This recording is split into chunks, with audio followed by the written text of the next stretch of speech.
So the other day I was talking with somebody at Mustard Seed about preaching at Easter, and we were reflecting on the fact that we often don't talk much about Easter Saturday, partly because we don't gather on Easter Saturday. We do Stations of the Cross on Good Friday and remember the pathway to Jesus' death on the cross.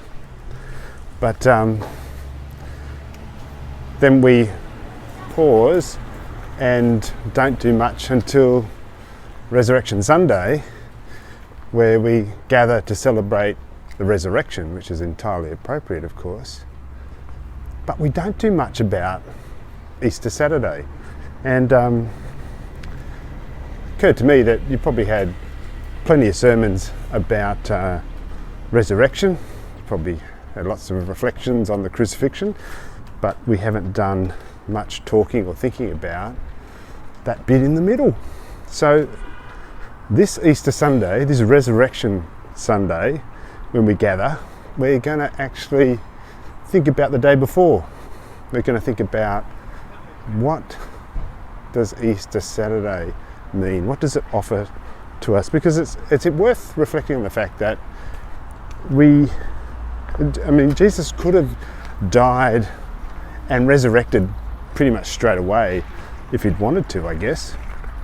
What is the utility of staying in the ground for a couple of nights, 3 days they call it, but it's really Friday night, all day Saturday night, and then resurrecting on the Sunday?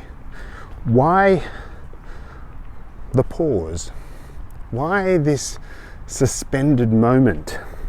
And I think there's a good reason.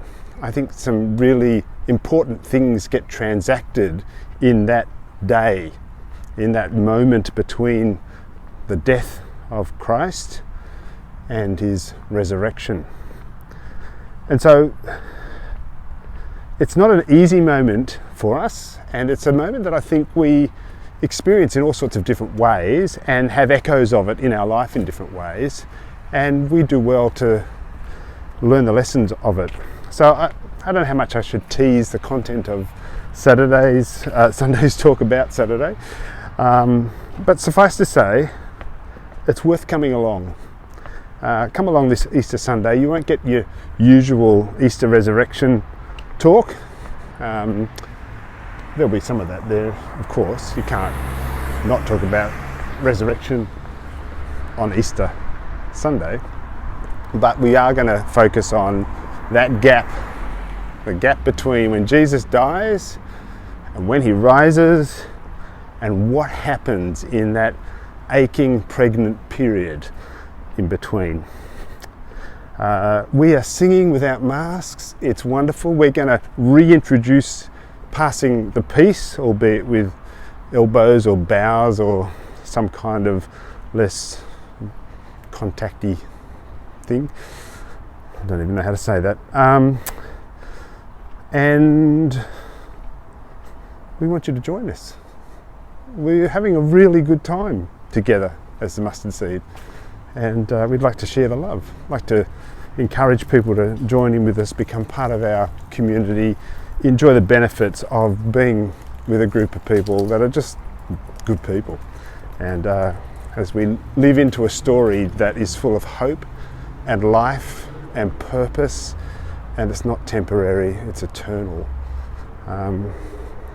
You want to get some of that. It's really good. Come along. Church in the Green at Ultimo, Quarry Green, 9:30 on a Sunday morning. Become a Mustard Seed. You'll have to look up that story. God bless. See you soon.